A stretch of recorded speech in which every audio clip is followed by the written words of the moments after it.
আসসালামু আলাইকুম ওয়া রাহমাতুল্লাহি ওয়া বারাকাতুহু। প্রিয় বন্ধুরা, আমার হাতে যেটা দেখতে পাচ্ছেন এটা হলো পাখির বাসা।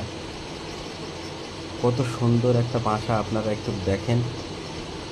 এই বাসাটা তিল তিল করে পাখিরা তৈরি করেছে। এই বাসাটা যেমন আমরা দুনিয়ায় থাকা অবস্থায় আস্তে আস্তে করে যেমন ঘর করি, তারাও সুন্দরভাবে একটা একটা একটা করে সুন্দর করে এই বাসাটা বুনেছে।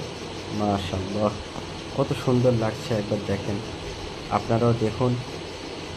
একটু আমি উপরের দিকে দেখাই, গাছের উপরে কতগুলো বাসা আছে দেখেন, একটু জুম করে দেখাই।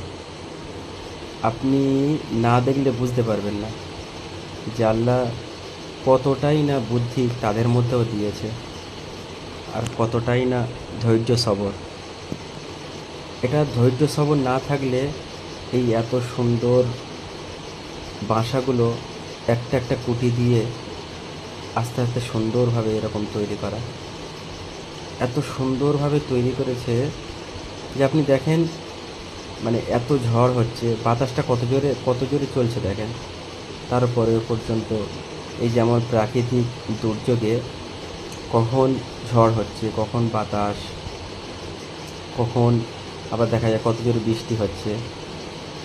তো আল্লাহ এই পাখিদের কত বুদ্ধি দিয়েছে যে তারা এত সুন্দরভাবে আস্তে আস্তে তৈরি করেছে। তার মধ্যে পানিও যাবে না, বাতাস হলে ওখান থেকে ছিঁড়ে পড়েও যাবে না, কত সুন্দরভাবে ঝোলানো আছে। তো তার ভিতরে তারাই কত সেফটি। আহ, মাশাআল্লাহ, কতই না নিয়ামত, কতটাই না বুদ্ধি, কত সুন্দরভাবে তৈরি করেছে। একটু লক্ষ্য করে দেখেন, আপনিও দেখে অবাক হয়ে যাবেন। একটু ভালো করে একটু এই বাসাটা যেহেতু নিচে পড়েছিল, তো সেই জন্য করে আমি এটা হাতে নিয়ে সুন্দর করে আমি দেখছি আর নিয়ামতের শুকরিয়া আদায় করছি যে আল্লাহ তাদের কত না বুদ্ধি, ধৈর্য, সবর তাদেরকে দিয়েছ। তারা আস্তে আস্তে এত সুন্দর করেছে। আমাকে তো এটা এত ভালো লাগছে, মনে হচ্ছে যেন এটা নিয়ে চলে যাই, এত সুন্দর লাগছে যে মানে কিভাবে সম্ভব। মানে এটাই যেন মনে হচ্ছে যেন বারবার উপরের দৃশ্যটা দেখি, আবার নিচের দৃশ্যটা দেখি, এত সুন্দর লাগছে।